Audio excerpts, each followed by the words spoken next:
My name is Alex. I'll be your host for this evening. I'm on the March of the Living Australia committee, and it's my great pleasure and honour to welcome Anat Harrel live with us from Israel. So I'll introduce her shortly. Let's begin, as we always do, by acknowledging that I'm in Melbourne on the lands of the Kulin Nations, and I want to pay respects to the elders past, present, and emerging. And I think it's always important, wherever we are all meeting, to always think about those who've come before and to think about the connections to land, which I know is very important for Anat as well. So I think this event is really lovely that we've got Anat, as I said, who's joining us from Israel. I know she's got relatives and friends all over the world who are joining us to hear her present this talk. And I first met Anat when she gave a virtual tour of special parts of Israel during COVID lockdowns. We met in person last year in Melbourne, so this relationship continues, and hopefully she'll be a guide on one of our upcoming March of the Living programs, which will be great as well. In the meantime, as I said, Anat's joining us from Israel. Let me read the bio and what she said before we begin. So, the Trachtenbergs and Kelners are Anat's family. They were Lubliners. They lived, worked, and loved in Lublin as part of large families, surrounded by friends and community. Most of them were murdered in the Shoa, but some survived the war and immigrated to Canada, Israel, and Australia, or escaped eastward towards the Soviets. This is the story of Anat's father, his journey around the world, and his eventual return to his Polish roots. Ever since Anat Harrel remembers, she has loved history. This fascination with lessons of the past shaped her career choices, as she spent many years teaching history, language, arts, ancient civilizations, geography, and humanities in public schools, Jewish day schools, and synagogues and religious schools in Northern California. Although born in Israel, she spent most of her childhood abroad. Then, after serving in the IDF, she ended up in the San Francisco Bay Area, where she raised a family. She returned to Israel in 2011 and became a licensed Israel tour guide, apparently now also a licensed real estate agent, taking her passion to a new level. She now lives in the beautiful Galilee on Kibbutz Hanaton, or as she just told us, just outside there, and the kibbutz itself is a small, religious, egalitarian, multi-denominational, intentional community kibbutz, which I believe she loves very much. So on that note, let me pass over to Anat to tell us about her Lublin family, which I think we're all looking forward to hearing.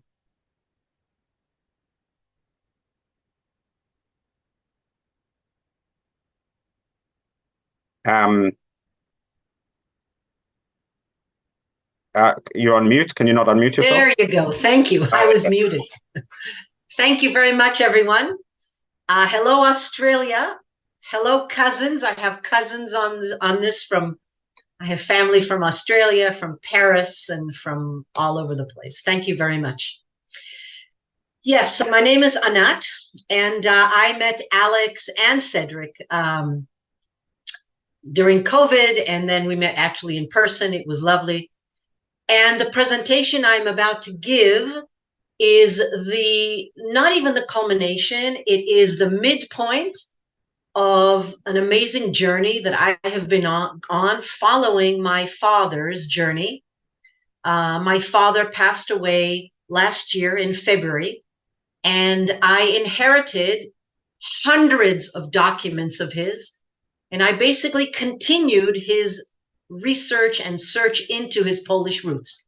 And in July, first week of July, I attended a conference of descendants of Lubliner families in Poland, in Lublin, and I gave this presentation about my family, the Kelners and the Trachtenbergs.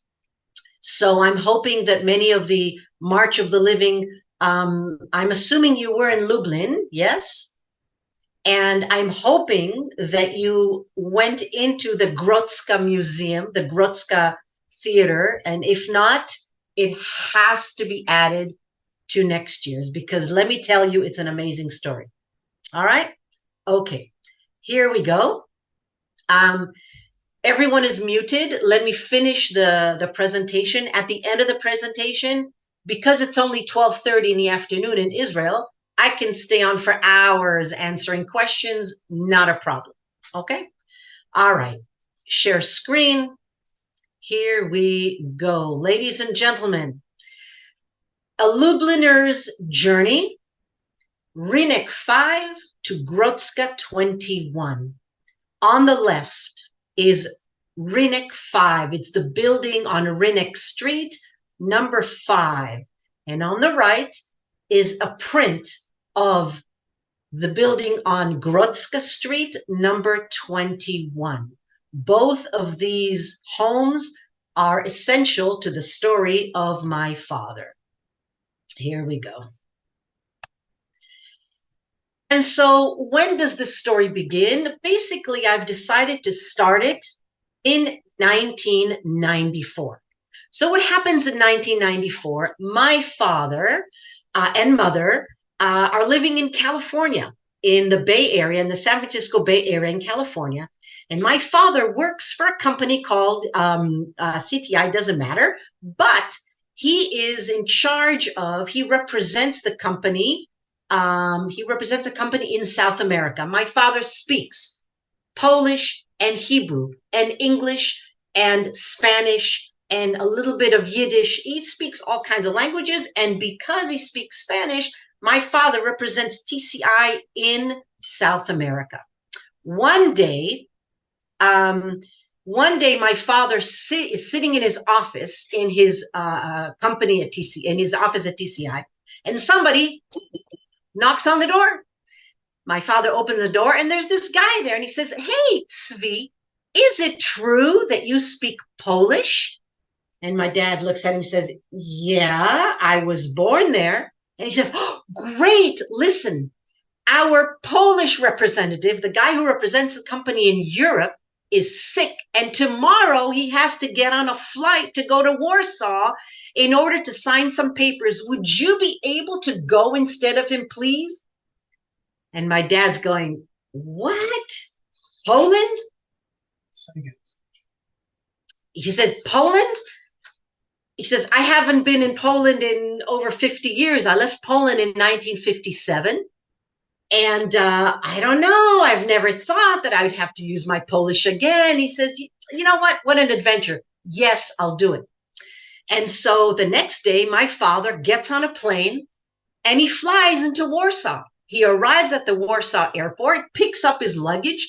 And if you've been to the Warsaw airport, which many of you have, you arrive and you go out into the arrivals hall at Warsaw airport. Suddenly, in the back of the arrival hall, he sees this man with a sign, and the sign says Tzvi Harrel, which is my father's name, TCI. And he goes, "Hey, that's me." The guy says, "Yeah, come on over." They get into the car and they start driving out of the parking lot at Warsaw Airport.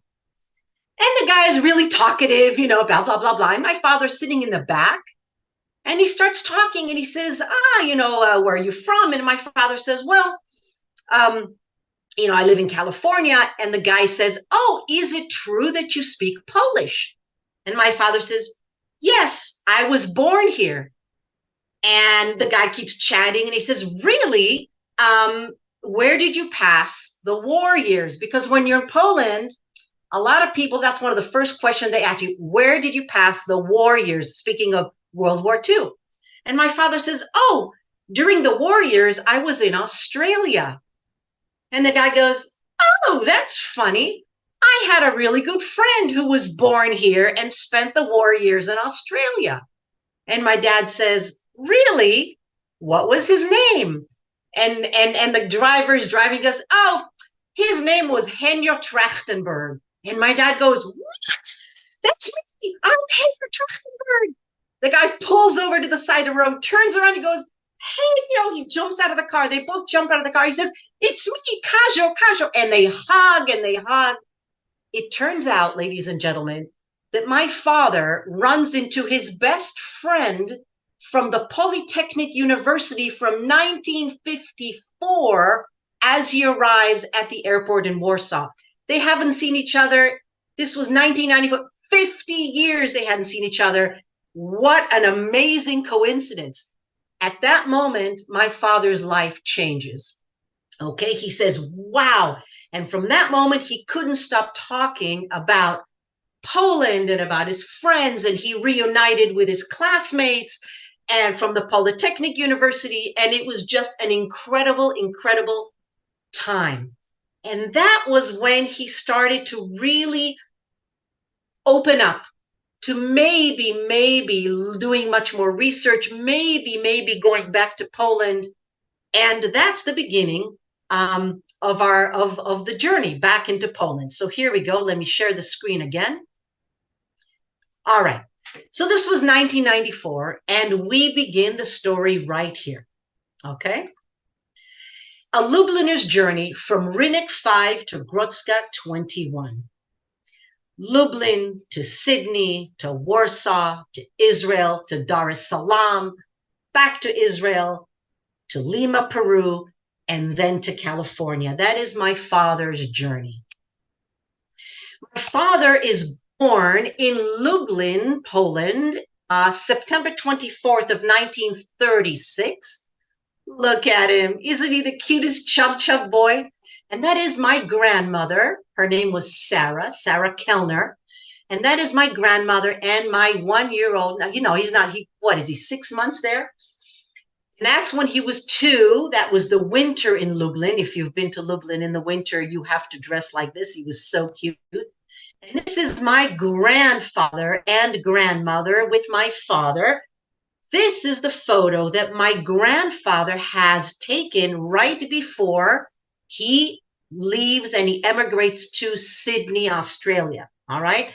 In 1938, my grandfather moves to Sydney, Australia to try to make a little bit of money in order to bring my grandfather and my grandmother and my father to Australia. And they arrive actually in 1939, in May of 1939, right before the war breaks out. My father and his mom joined my grandfather in Australia. Here we are in Sydney, Australia. My father grows up. They spend 10 years, 10 lovely, lovely years. My father could not tell me enough stories about Australia. Loved Australia very much. They lived in Wollongong, and then they lived in Sydney. And while in Wollongong, my father went to the Wollongong infant school. My grandmother kept all his report cards. Look at that. Wollongong infant school. This is first grade. We're talking about 1942. My father is 6 years old, the sweetheart.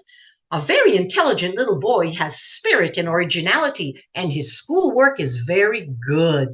Good job, little. What was his name?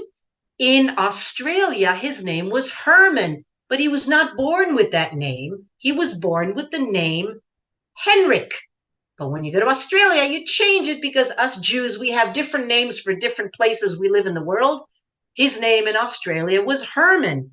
And then we have 4th grade, Herman Trachtenberg, class 4A. He does pretty well in school, but the best part of this report card is the bottom. It says, splendid results.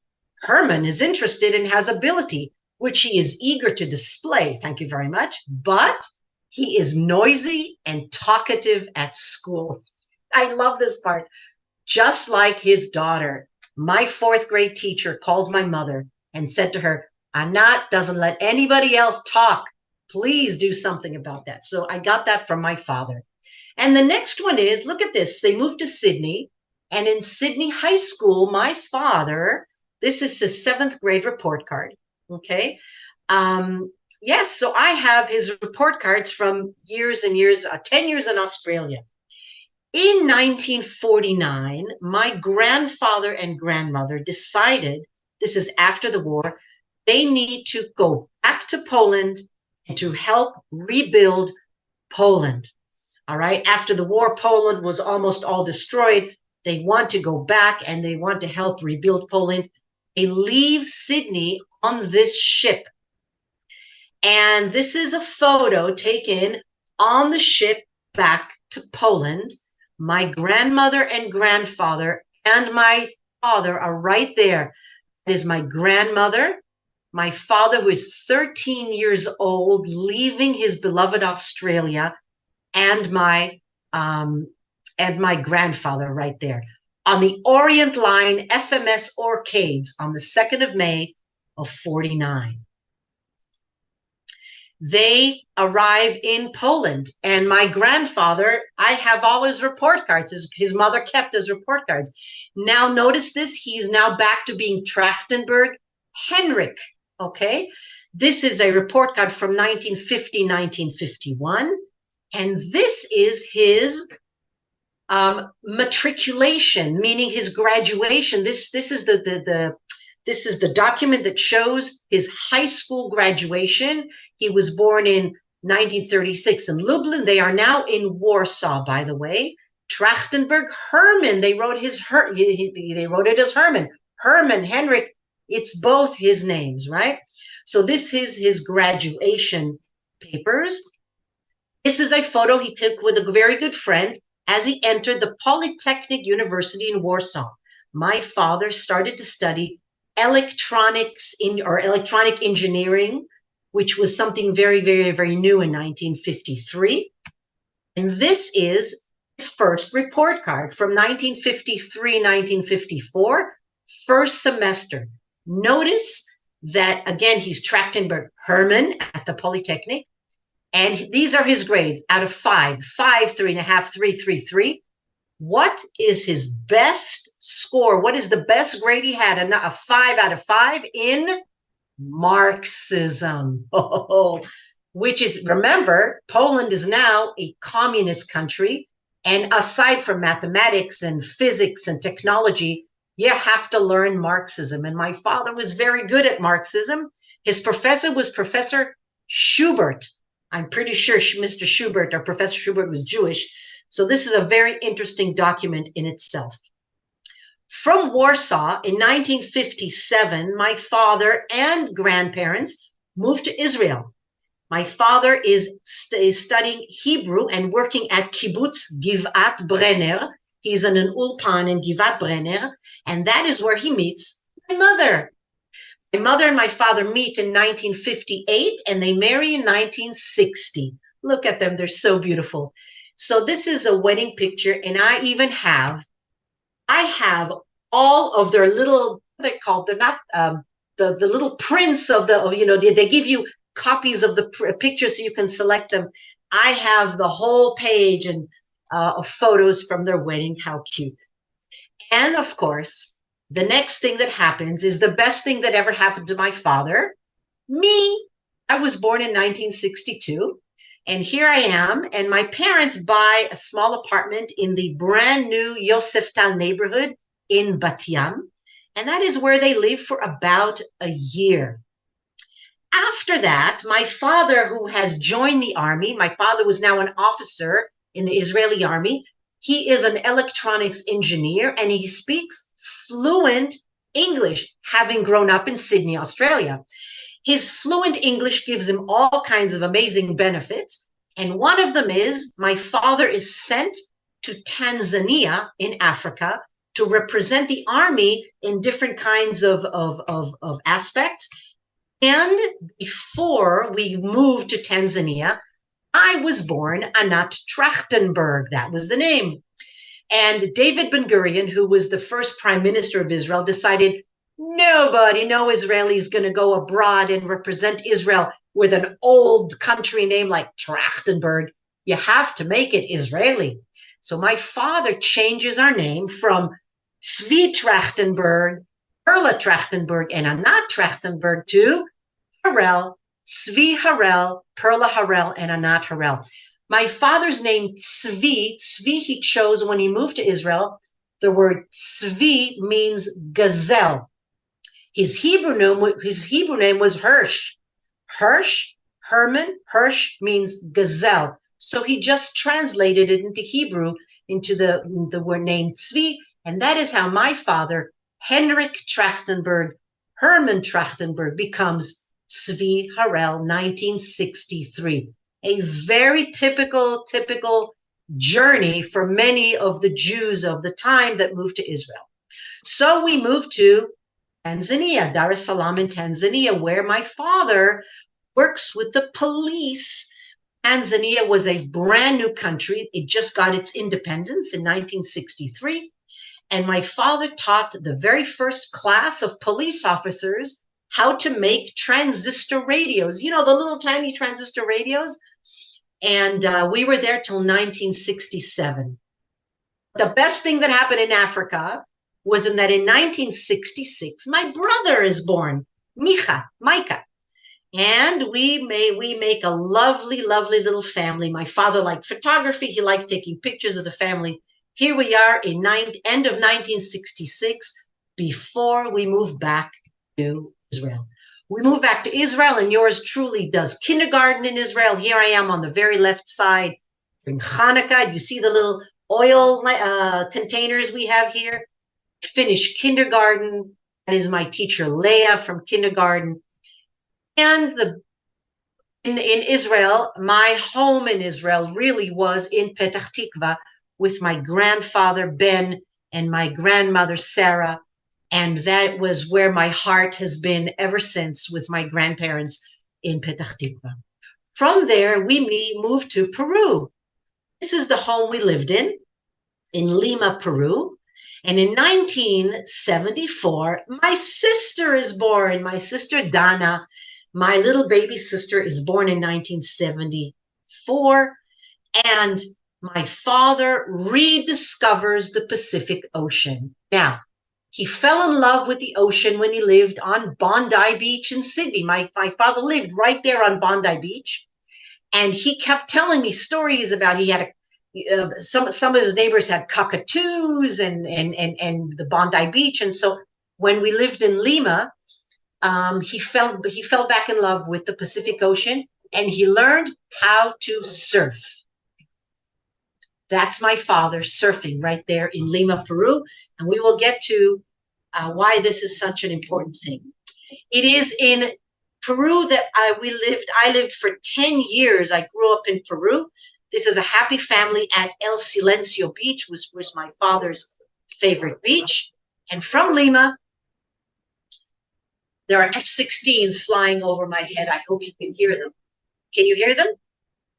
No? Okay, sorry. Okay. So from Lima, Peru, we moved to California, or my parents actually moved to California. This is the home where they lived. And in 1994, I told you the story of Cajo and my father meeting by complete crazy coincidence in the airport. And this is Cajo and my father reuniting.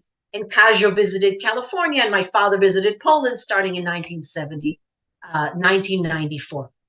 This is the family before my husband Yitzhak and I moved to Israel. They have grandkids, we have dogs, we have all kinds of families growing. My sister is married, my brother is married. My mom and my dad celebrated their 50 years wedding anniversary. And this is one of my favorite photos of my father. As I told you, my father passed away last year. But what does it have to do with Lublin? So let's go back to Lublin, and we'll go back into my Trachtenberg family in Lublin. Let me tell you about the Trachtenbergs. Okay, here we go.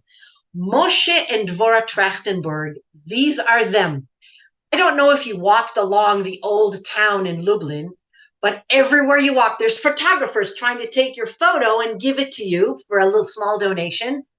They do it today, and they did it back 80, 90 years ago, because every photo we have of family walking around in Lublin is always taken by these photographers on the street. This is Moshe and Dvorah. I don't know very much about Dvorah, my great-grandmother, but Moshe Trachtenberg was an accountant. He was a bookkeeper, an accountant, but his love was actually writing plays. His brother, Sumer Trachtenberg, was in the management of the Pantheon Theater in Lublin. Okay, over here it says Theater Pantheon, the Pantheon Theater that is still in the old city of Lublin. And look at this, it says managed by In Yiddish, it says Trachtenberg. So my family was a theater family. My great-grandfather wrote plays, and my great-grandfather's brother ran the theater. This is an advertisement for Fiddler on the Roof, or as it's called in Yiddish, Tuvia de Milchaker, Tuvia the Milkman. Okay, so the play was put on, and so we have a long history in the Trachtenberg family of theater. Moshe and Vora Trachtenberg had their oldest daughter was Hella. This is Hella, and Hella has an incredible story. Hella Trachtenberg. Let me tell you how we know about Hella. The only way that we know about Hella Trachtenberg is because of a woman named Nechama Tek. Nechama Tek was born in Lublin, and she was 8 years old when the war began. She and her sister and her father and her mother are only one of 4 Jewish families from 42,000 Jews in Lublin before the war to have survived the war intact. 4 families in Lublin, from Lublin, survived intact. Nechama Tek is one of them. She survived the war. She moved to the United States, became a professor at University of Connecticut at UConn, and she wrote her biography. And in the very first chapter of her book, Dry Tears, which is her biography, she writes in the first paragraph, she says, "I was 8 years old when school was closed. School was closed because the Nazis forbid all the Jewish students from attending local schools. Jewish students couldn't learn. Jewish teachers were also all fired from the public schools. But she says over here, she says, I was very happy. I didn't like school. And so when I was 8 years old, I was happy to have been kicked out of school." And here in the second paragraph, she says, "Before long, my parents engaged Hella Trachtenberg, the daughter of my father's accountant, to tutor my sister and me." And so who is that accountant that they're talking about? My great-grandfather, Moshe Trachtenberg. Remember, he was an accountant. So Nechama Tek's father he was talking to his accountant, and his accountant said, "My daughter, Hella, lives in Warsaw. She was fired from her job. She was a high school teacher in Warsaw. She has come back home to Lublin. Would you hire her as a tutor for your daughters?" And that's how Hella Trachtenberg becomes Nechama Tek and her older sister's tutor.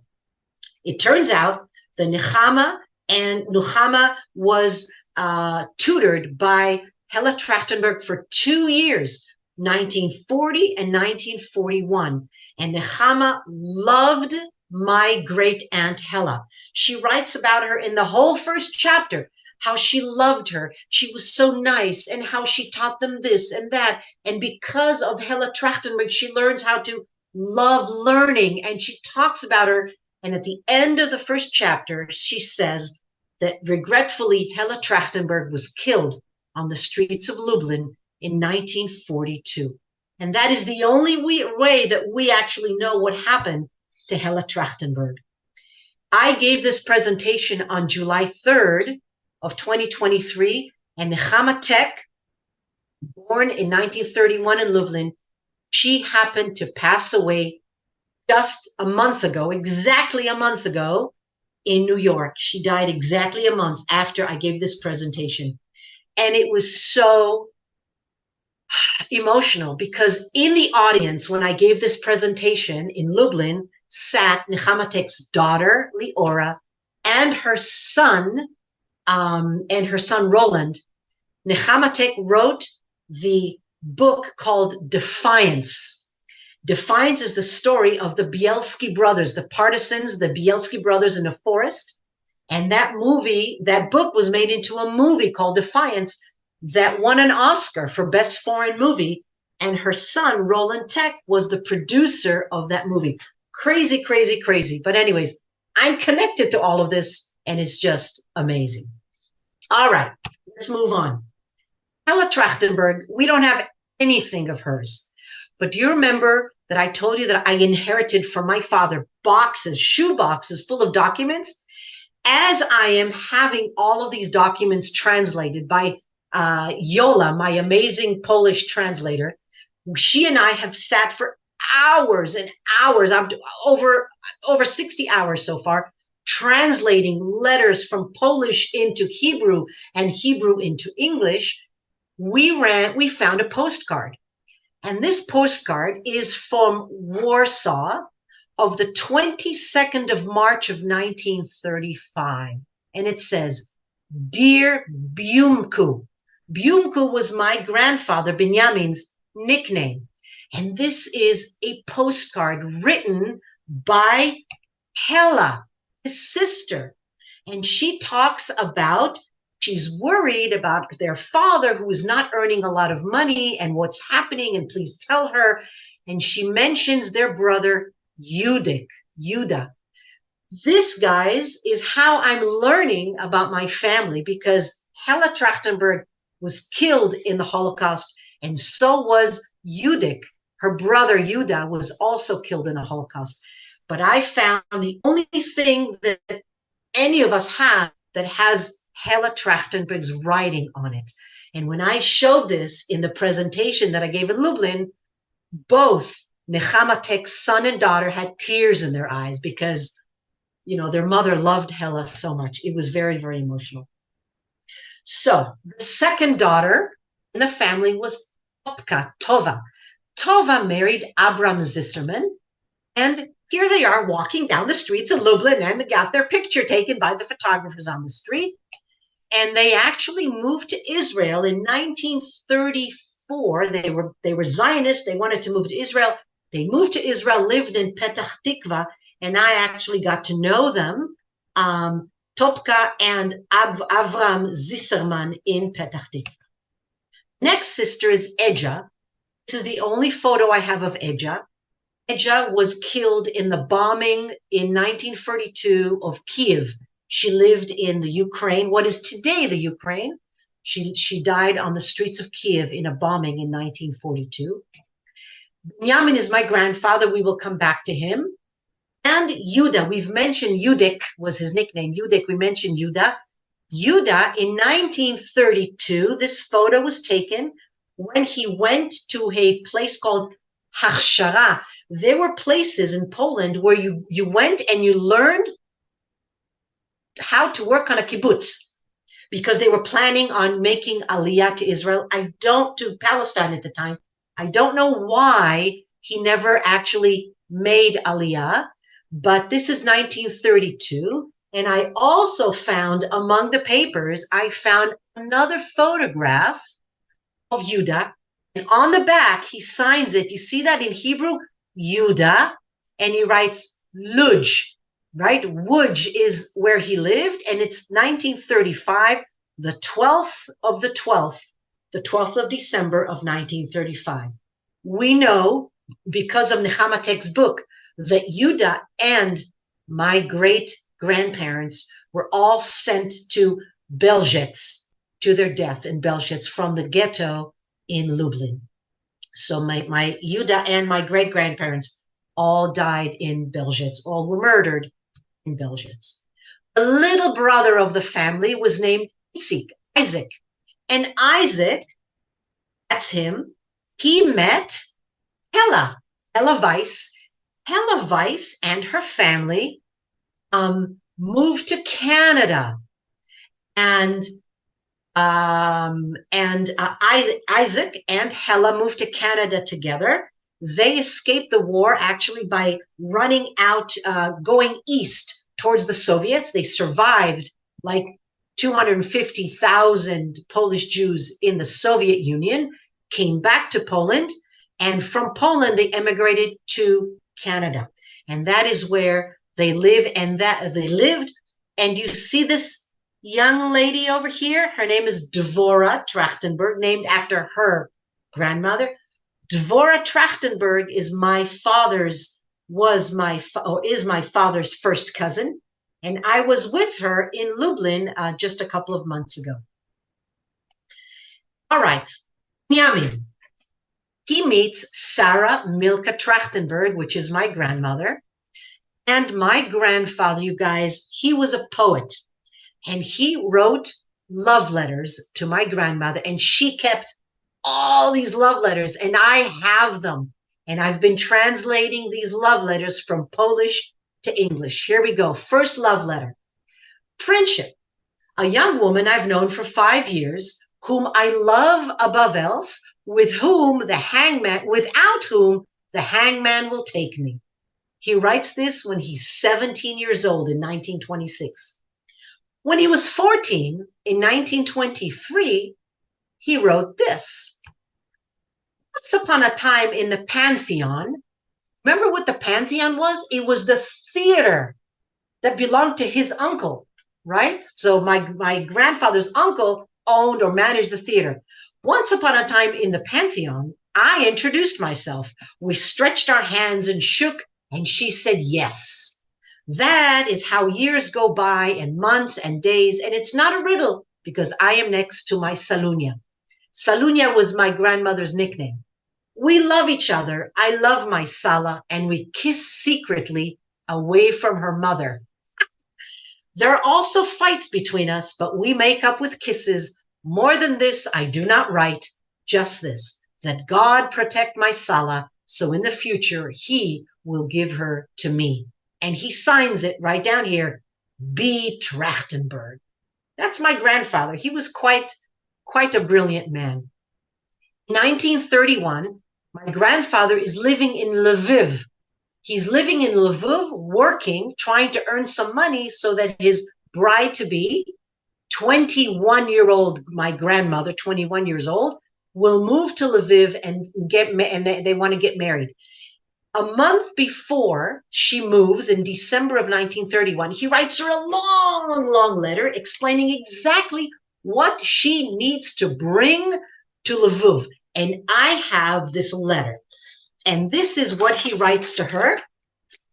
He says, we will sleep on a straw mattress. If you can, try to get us a straw mattress, but without the straw, because they will find straw in Lviv.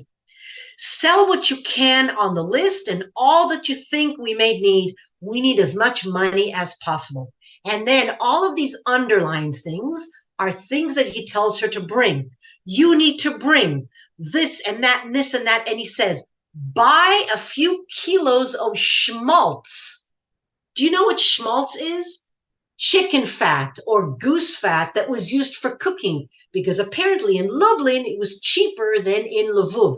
He says, bring a few kilos of schmaltz, and if you can, buy some grivelech. Grivelech are the remains when you cook up the schmaltz, the oil, okay, the fat, you get little pieces of chicken skin that you eat as snacks. He says, bring some of those too.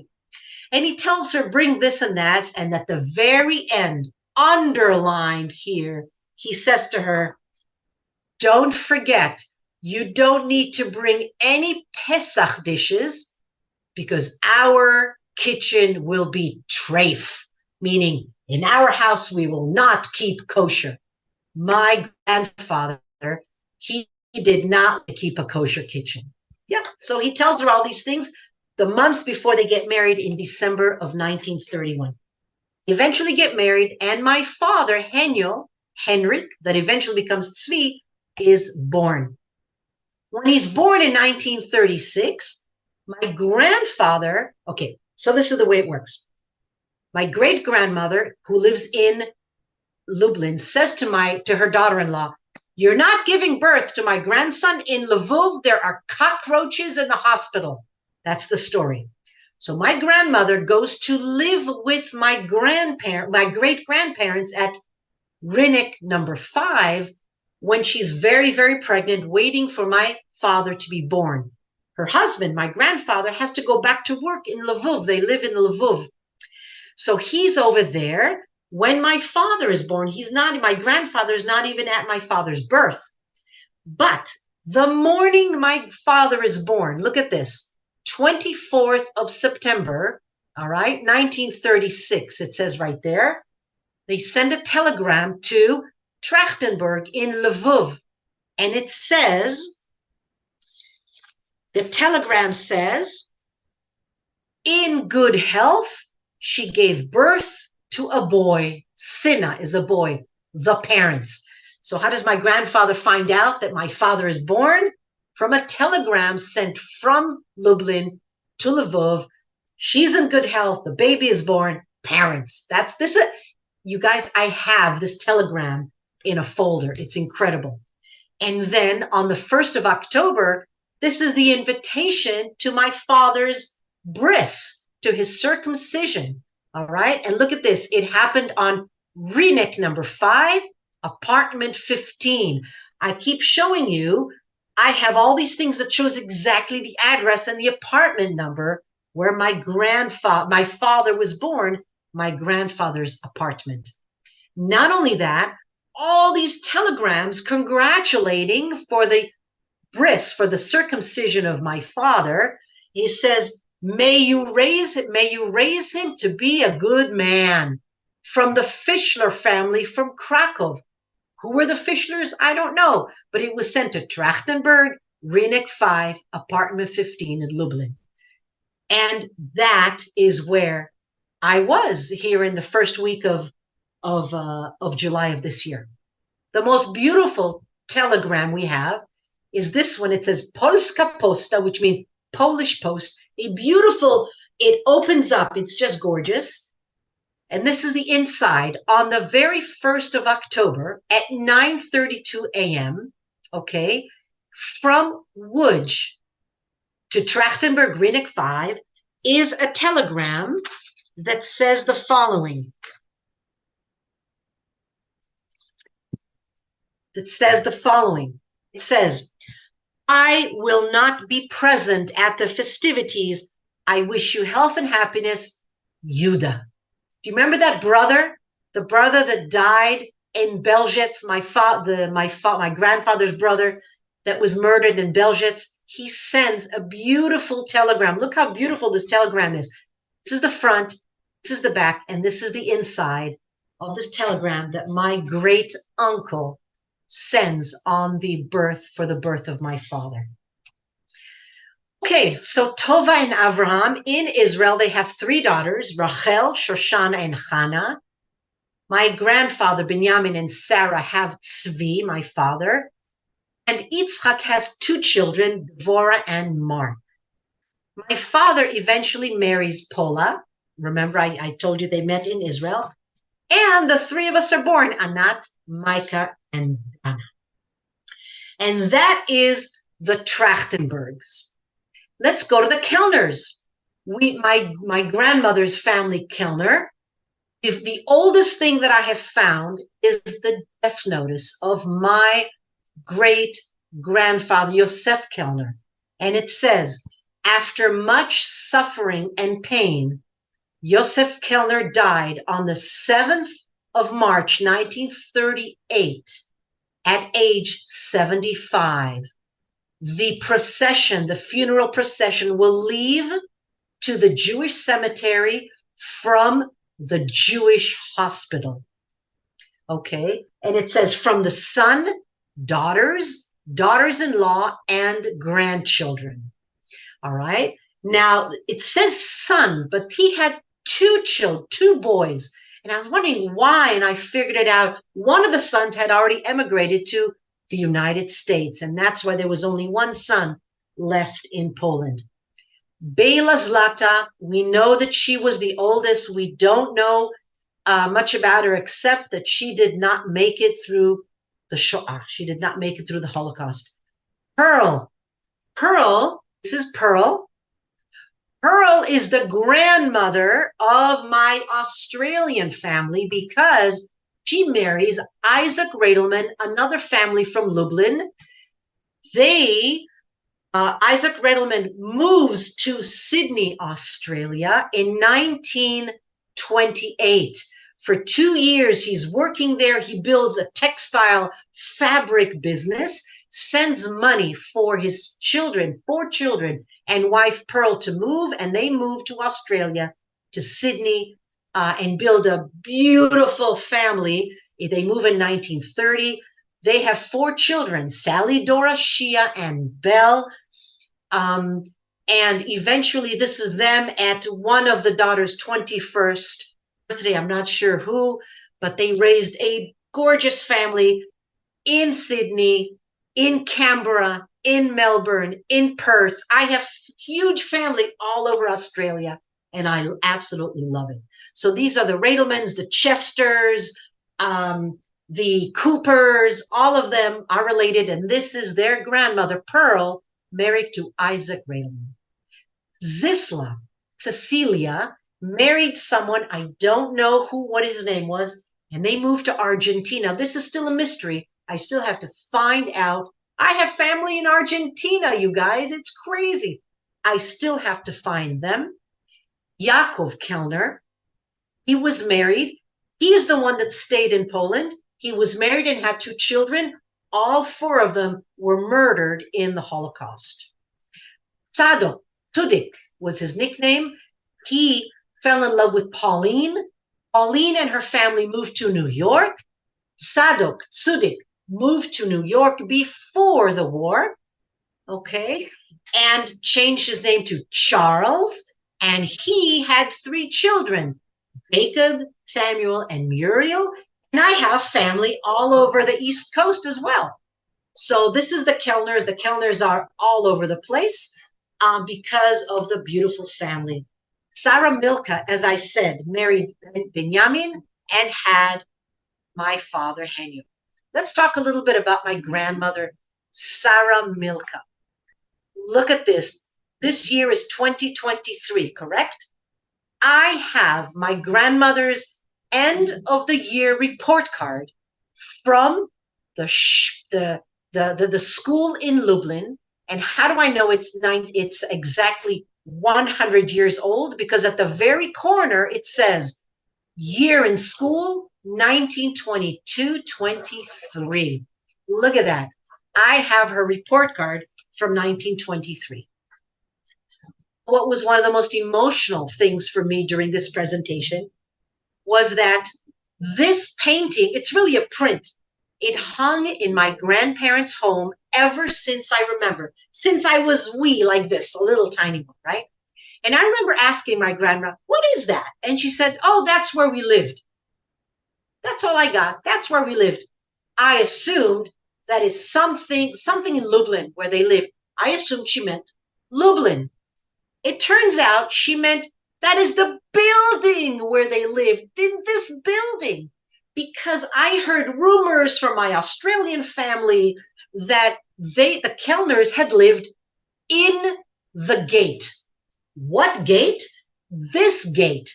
So, and so when I was giving my presentation, I gave my presentation in a place called Grotska Gate. Now, I've got to tell you a little bit about this organization, and the March of the Living must visit them starting next year. Listen to this story. 1991-92, the old city of Lublin is neglected. It is in disrepair. It is basically abandoned. It's yucky, but the real estate prices are very low, which is good because there's a group of theater buffs, theater enthusiasts, actors and directors, young, all in their 20s, from Lublin, all non-Jewish. They're looking for a place to buy in order to build a theater. So they come to this place and they say, oh, look, a building for sale. And they buy this building. And as they buy this building, they start doing renovations. And as they're doing renovations in the attic and in the basement, they start finding things. And what they find are related to Jews. And they're going, we don't understand. We did not know that there were Jews here before. Because during the communist government, where they grew up in communism, nobody talked about the Jews of Poland. They learned that Lubliners died, but they did not learn that there were 42,000 Poles. A third of all of Lublin was Jewish. They never learned that there were Jews in Lublin, just that a lot of people died. And they're starting to discover all of these Jewish things, and they realize Jews lived in this building. And they start doing research, and they get angrier and angrier because they were never taught that there were Jews there. And they decide after several years, they're going to change their mission. Instead of building a theater, they began an organization called the Grodzka Gate Theater. And this organization has dedicated the last, from the 1990s till now, 30 years? To the memory of the Jews of Lublin. They have created an amazing museum. It's a memorial for the Jews of Lublin. And that's the organization that my father had reconnected with and had worked with for a little bit before he passed away. And I learned about them, and I learned that they were having a conference in July. And that's how I said, I'm going. But listen to this amazing story. When the conference said that that they were looking for presentations, I said, oh, I'll give a presentation because I love to talk about my family. I'll give a presentation. And here I am translating all these documents that I have. And we know that that is where the Kelners lived. And we know that that is the building next to the Grodzka Gate. And as I'm researching and as I'm looking through all of these things, I find a postcard. This is the front of the postcard, but this is not the important part. Look at the back of this postcard.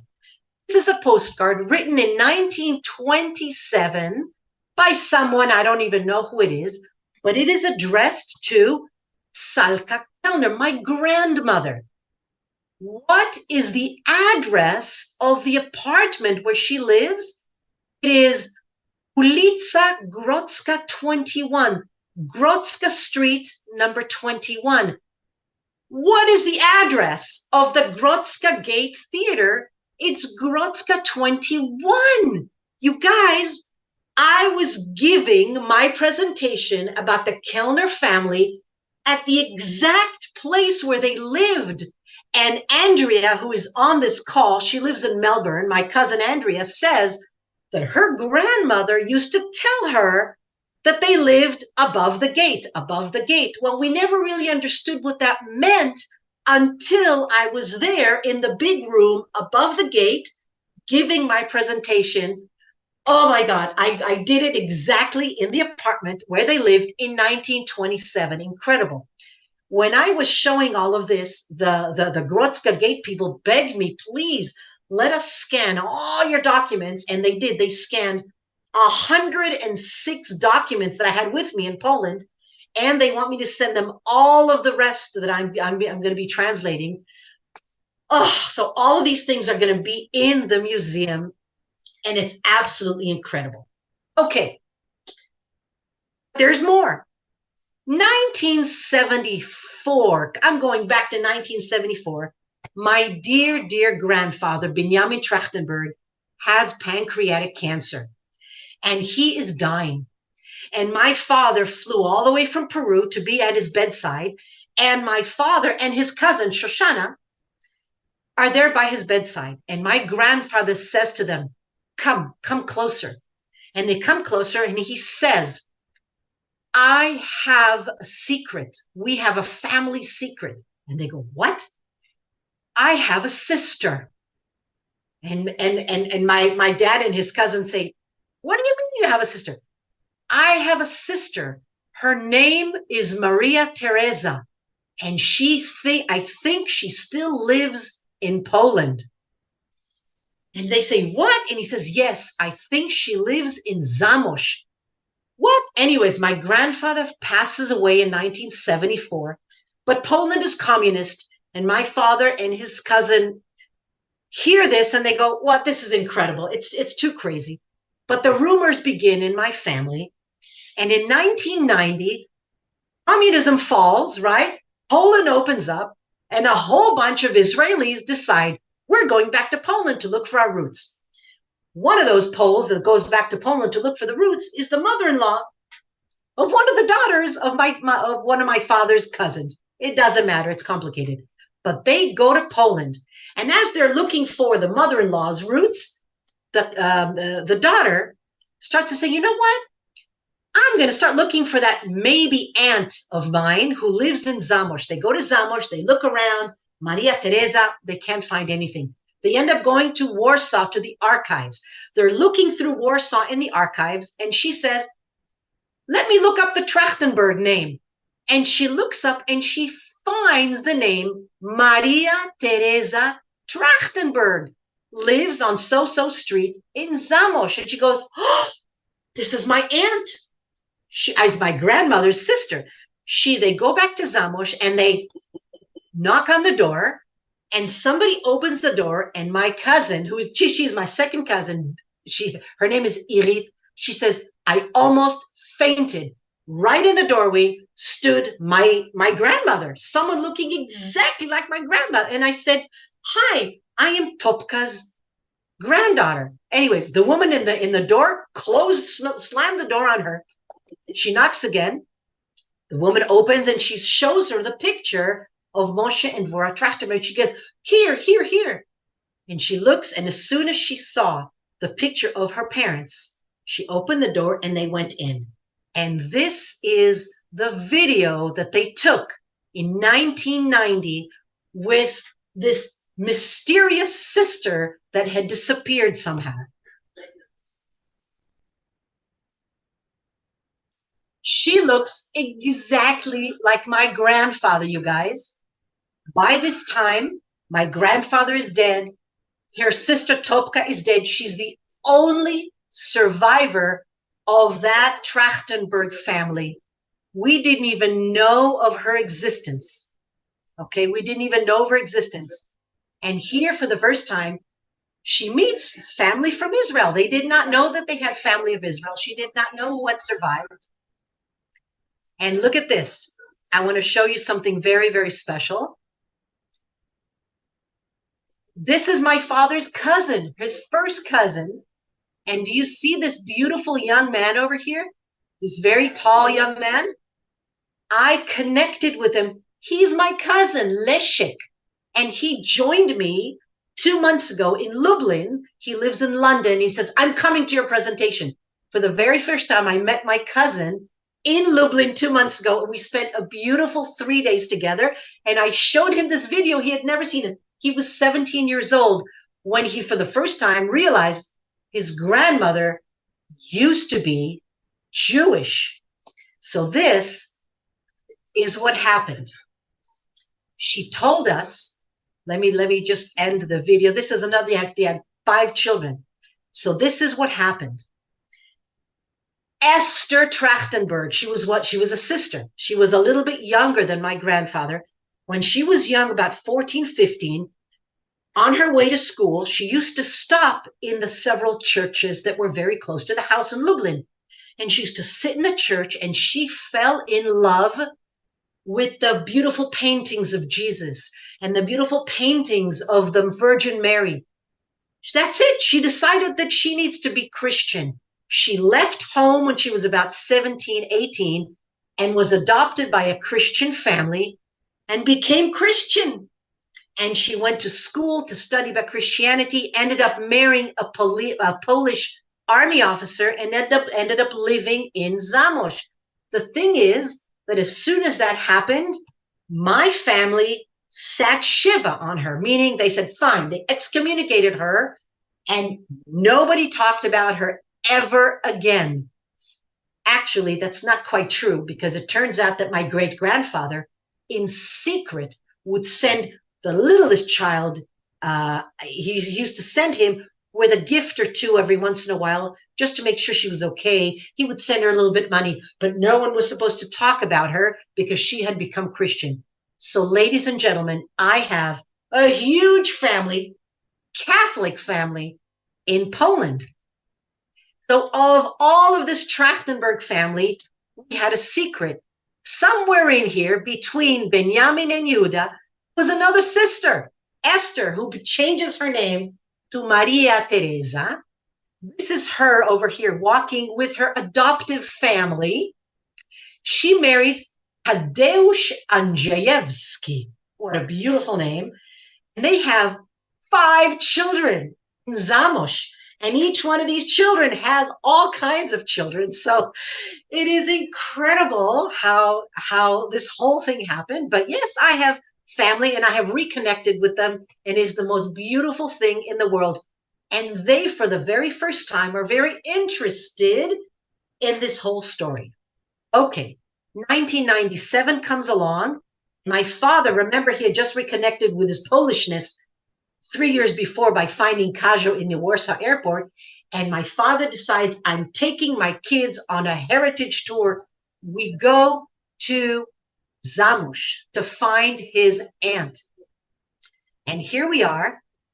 That's my dad and my mother. And that's her. Nice.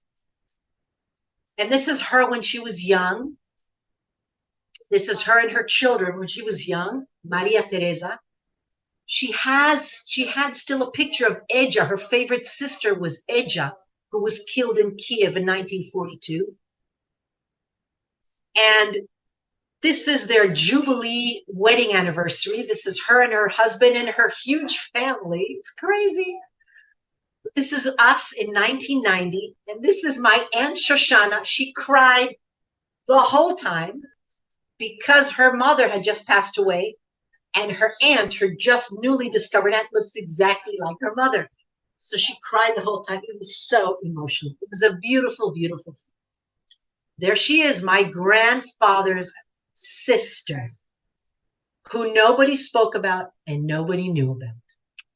Okay, so in Zamość in 1997, my father went back with two of his cousins, Shoshana and Chana, and this is their aunt. Okay, this is all of us, the Trachtenbergs, meeting up in 1997 in Zamość. So I have family in Zamość. It's crazy. Okay, now, Lubliners journey. My father reconnects with his Polishness, and this is the story of his life. My father and my mother lived in San Jose, California. In 2019, I went to visit them. And I went to visit them, and I was sitting there with my brother, and I said to them, listen, I live in Israel. My brother lives here in San Jose. My sister lives in Los Angeles, and you live here. One day, I'm going to get a phone call. Something happened to you. What is it that you want us to do when I get this phone call? And my mother, being such a Polish, she's so Polish, she goes, no, I don't want to talk about things like that. It's too sad. And my father, being the jokester, he says, oh, I know exactly what I want to do. I want to be cremated. I said, great. You want to be cremated? What would you like us to do with your ashes? Do you want us to keep them on the mantelpiece? Do you want us to scatter your ashes somewhere? And he says, yes, I want you to scatter my ashes on the Pacific Ocean. I said, great, excellent. And I asked him, what kind of ceremony can I have? He says, nothing religious, nothing religious. He came from a very secular home. I said, great, I'll bring some music. We'll say a few words. We won't do anything religious. We'll scatter your ashes on the Pacific. And my mother says, what? I don't want to be scattered. I want to be buried in Israel. Anyways, 3 months later, I swear, 3 months after this conversation, my mother went to sleep in August of 2019 and did not wake up in the morning. Because of this conversation, we know exactly what to do. My brother flew her body to Israel, and we buried her as close as we could to her parents who are buried here in Israel. And when my father died last year, we also knew what to do. All right. My sister had his body cremated, and we had his ashes. And we knew that he had wanted to be scattered on the Pacific Ocean. So my brother, my sister, and I were on a Zoom call a few weeks after my brother was my brother. My brother had the ashes. And we said, okay, how do we scatter my dad's ashes? And we knew that we were going to scatter Hajjai's ashes in California. That's where we lived for the last 30 something years. And then my brother says, hey, wouldn't it be great if we took part of the ashes to Peru and scattered him on his favorite beach on the Pacific Ocean in Peru? And we said, yes, what a great idea. And I said, and I will come from Israel to Peru, and then I'll just go back to Israel. And my sister says, wait, what if from Peru you went to Australia on your way back to Israel and scattered some of his ashes on Bondi Beach? And I said, wow, what a great idea. So this is what we did. Last year, we took my father's ashes and we scattered them. The first place we scattered them, put it this way. We decided we were going to scatter his ashes in California on the Pacific Ocean, and then in Lima, Peru, on the Pacific Ocean. And then we took him back to Sydney on the Pacific Ocean. And my father was so happy. I know, looking down to looking at us from above, he was just so ecstatic. We not only fulfilled his wishes, we tripled those wishes by scattering him in his favorite places in Sydney, in Lima, and in California. We went back to Lima. This is the house where we grew up. And we went back there the first morning after we arrived. My brother, my sister, his wife, my brother's wife, and my sister and I. And look what it became. It became a bakery. That's my house. It's my house. Today it's La Baguette Bakery. And this is us, my brother and his wife, Kay, my sister Dana, and myself. That, by the way, is overlooking my parents' bedroom. It's like crazy walking through the restaurant saying, this was my room, this is my brother's room, this is my crazy. And then we went to his favorite beach, El Silencio, and we gathered together. We said a few words. We took some of his ashes in the Tupperware. You see the little box? That's my dad right there. And it was cold because the Pacific is so cold. So it was cold. We got in the water and we scattered him. And then my brother and my sister-in-law, Kay, said some goodbyes on their own. Then I went to Sydney. I went to Melbourne for a little bit, picked up my sister, my cousin, Andrea. We went to Sydney together. Here are the little koalas. All the cousins got koalas from Andrea's grandmother. When we were little, we all got koalas. And we met my father's cousin, Shia, who had died years back. This is his wife, Marge. Marge Radelman was 99 years old back in May of last year. She actually passed away a month, 2 months after this photograph. She died. She did not make her 100th birthday. But the Radelmans have a big family in Sydney. This is already in Sydney. I met Marge Radelman for the very first time. These are the Radelman. This is Jeff and his wonderful wife, Debbie. We sat in Sydney. We had a great time. We went to Bondi. There's Bondi right there. That's right over there above my left-hand shoulder. That's where my father lived, on Bondi Beach. And then I said my goodbyes to my father. I scattered his ashes. And look at this. As I was scattering his ashes, I said Kaddish for my father. I said a few words. And a surfer comes up right above there. My cousin Andrea took this picture. So there he is, my dad surfing right there. And from there, last October, we flew to California. And on Santa Monica Beach, we said our goodbyes to my father on the Pacific Ocean of California. My sister and her husband, myself, my husband, my brother, and all the grandkids. We were there. We said goodbye. We joked because my father was a joke. So we joked. We made fun. We were laughing and playing in the sand. We all got a little baggie of my father's ashes because you're not really supposed to do this. So we sort of did it very clandestine. It was a very clandestine scattering. Each one of us got a little bag with ashes and we scattered them a little bit. But there he is in Santa Monica Beach. That's us in California after scattering the ashes.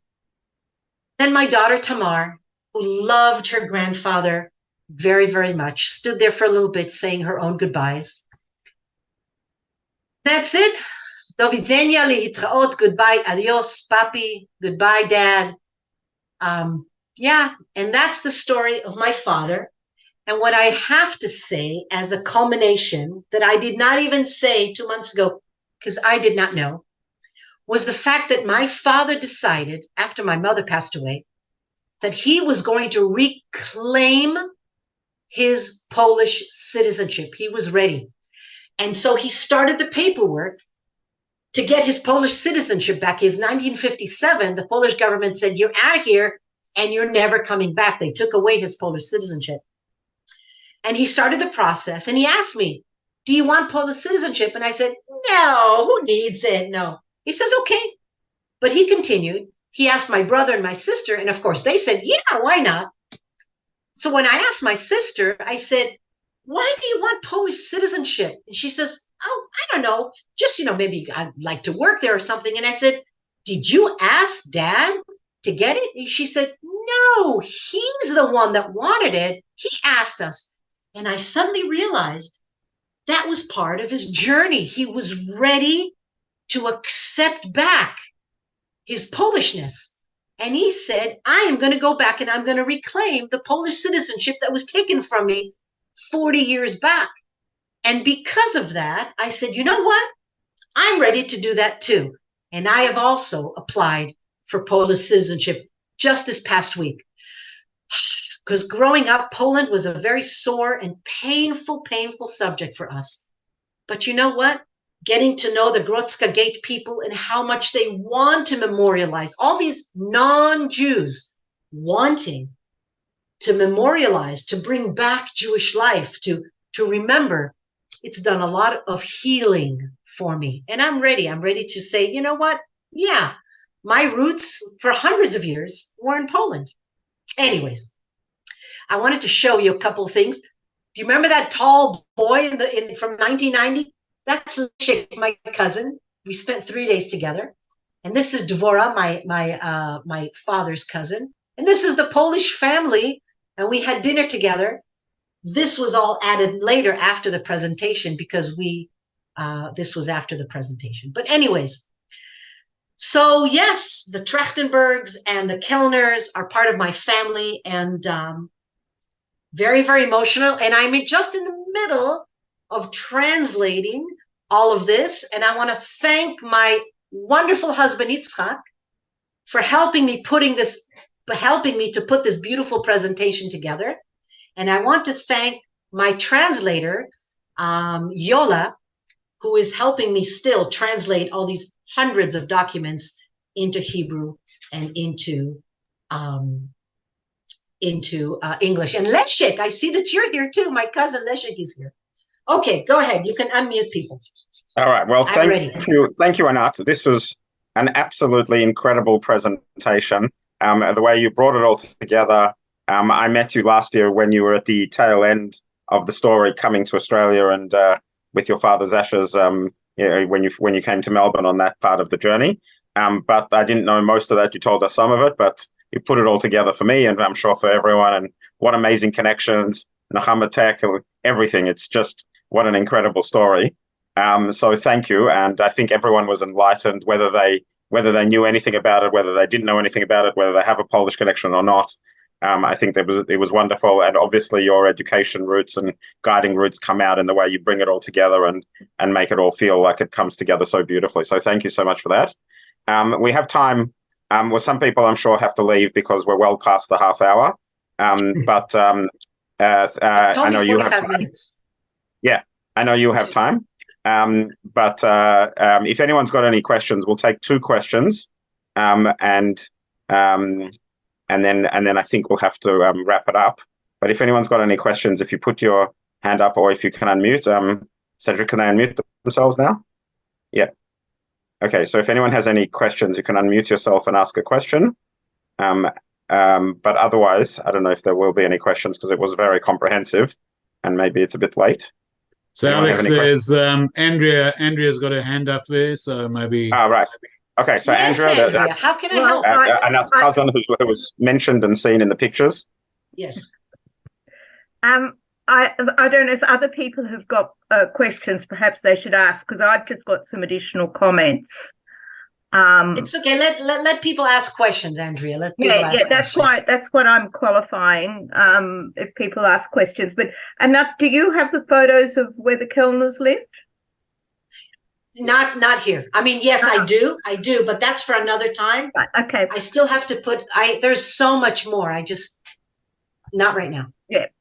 But we have the addresses of where the Kelners lived in the middle of the 19th century, later in the 19th century, beginning of the 20th century, and Grodzka 21 in 1927. So we have addresses for them. And I did take photos when I was there in Lublin.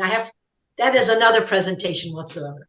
Mm-hmm. Some people are saying you should write a book, which I think would be a great idea. You know what? You're not the first. I have a question. I just have to say you're not the first that have suggested it. And it's definitely brewing in my head. Yes, a book. I have a question. I thought at the end when you talked about your father reclaiming citizenship, I thought you were going to say that he was going to reclaim his name. Did he ever talk about that? About Trachtenberg? No. I don't know. He's never talked about that. It's his completely random, out of the blue connection with one of his best friends from Polytechnic started him on the idea of reclaiming his Polishness. It's more of a Polishness. He reconnected with his friends. He used to go skiing with his friends, and his graduating class, they were all really good friends together. And after 40 years, they started emailing back and forth and reconnecting. And it was the passport that he wanted. A lot of people are trying to get European passports. So he said, I'm going to get my Polish one. And so, yeah.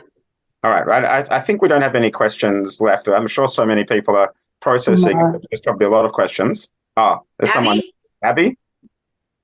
No, I'm writing something. Oh, that's my cousin Abigail. All right. Okay.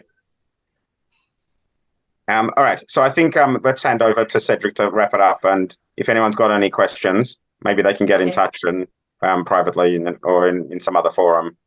It's also late. So Cedric, maybe you want to wrap it up. Yeah, thank you, Alex. Anat, absolutely fascinating, gobsmacked. Actually, it is so Bashir. So many facets of this are just unbelievable how they've come together, and you told it so beautifully. And there's lots more to uncover, I'm sure. I can't wait to actually have you take us to Brahmagrotska. So it has been on our list. So we're gonna take you up on that next year, as you know. So on behalf of March of Living, I really want to thank you. I thank everybody for participating. And before I leave, just a short promo. On October the 15th, those of you in Melbourne, and October the 21st, those of you in Sydney, we're going to have the first opportunity to hear back from 3 very interesting personalities that joined us this year on our March of the Living program. Ian Thorpe, Nick McKenzie, and Kate Hadwin, 3 leading international personalities and people of other faiths who have joined us on March of the Living. They came with us this year, and they're going to be feeding back to an open public audience. We're just going to go out with advertisements about this very shortly. So I think it'll be fascinating to hear about their perspectives on what they've learned from the experience. So we invite you to that. And other than that, I just want to mention that this probably wraps up our virtual events until after the Chagim. So I just want to take this opportunity to wish everybody Shana Tova, Chatima Tova, and thank you very much. And Anat will be in touch. Thank you. And you know what, I want to answer Sue's question. Sue says that her grandfather was from Prussia and he changed his name on coming to Australia. And how do you start looking? I'm not an expert. My father's the one who started all this research and started it for me. I'm just translating all these letters. But there are, first of all, find out what ship he arrived on. You can look. There are, what are those called? The rosters. What are they called? The lists of everyone arrives on the ship. Manifest. Manifest. The manifest, the shipment, if you know the date or the name, you can look up when did he arrive. Australia kept a very good record of who arrived on the ships and who left on the ships. That's how we could do it. You can even hire someone to start looking for you.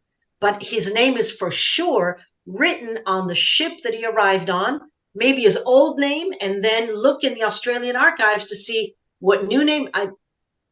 I'm just having them translated and just very excited about it. I'm not a very good researcher and I don't really know how to get started, but there are people who know. Talk to Cedric, talk to Alex. Okay? Thank you. Thanks. No problem. Welcome. Thank you very much, everyone, and good night. Thank you. Bye. Bye. Good night, Australia. Good night. Good afternoon.